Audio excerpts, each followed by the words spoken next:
All right, so today we're going to be going over the indicator MACD. I'm also going to make another video separate to this about RSI. I'm not going to go too in depth, but I will make another video on MACD later explaining the crossings of the two lines, the 9 and 12, the 6, 26.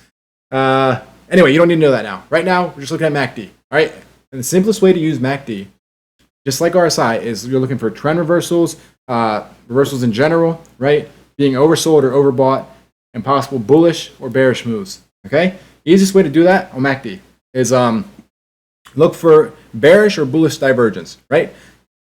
And the simplest way to do that is you see here on Uber, right? We have a lower low after a lower low, while on the MACD we have a higher low on a higher low. This indicates most likely a bullish move. Okay, as well, that's bullish divergence. That's what that's called. This is likely a bullish move. You can see that it keeps bouncing right off this, right? There's a trend line going too. Anyway, opposite of that is bearish divergence, right? We have a higher high here, right? And we even have an even high here. There's another thing to look for is even highs, right? But meanwhile, we have lower and lower, right? Lower high. That indicates bearish move. And that's exactly what we got, right? You would have been in puts. You went from what? 74 all the way into 67. I mean, huge money. And that's in what? That's like 2 to 3 weeks, right? Again, we take it to the 5 minutes. And I've said this in multiple videos. The higher the time frame, typically better for swings because, you know, the stronger the levels, the stronger the indicators. In theory, not exactly, but exactly. Anyway,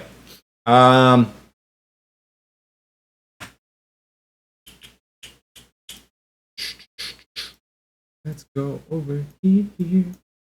Boom, boom.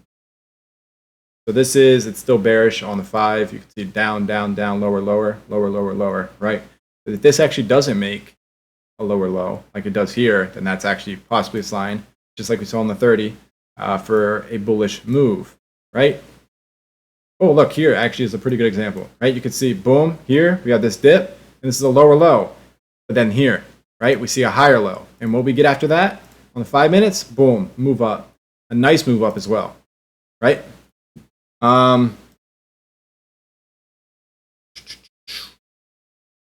Here again, you can see even, pretty much even here. Not exactly. I mean, so I guess not. But you can see that the MACD is a much bigger of a drop, right? Boom, boom. Again,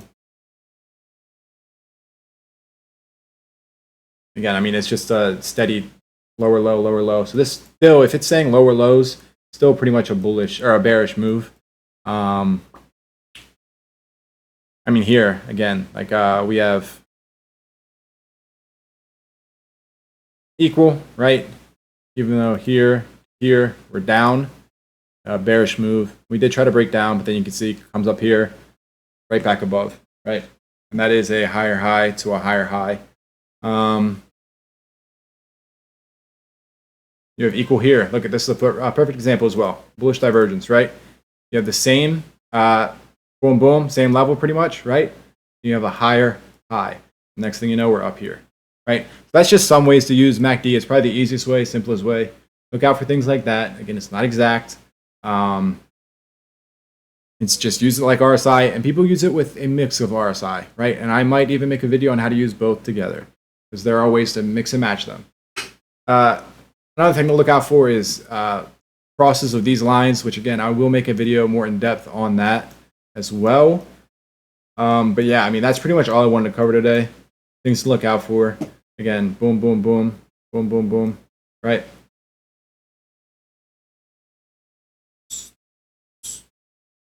Yeah, so if you have any questions, leave them in the comments below, right? Join the Discord link in the bio, as always, and it's free, you know, there is a premium side, but it's free. We're all active there. You know, we all chat. We all help each other. You can get in voice chat. And yeah, so everybody stay safe, trade safe, and have a good night.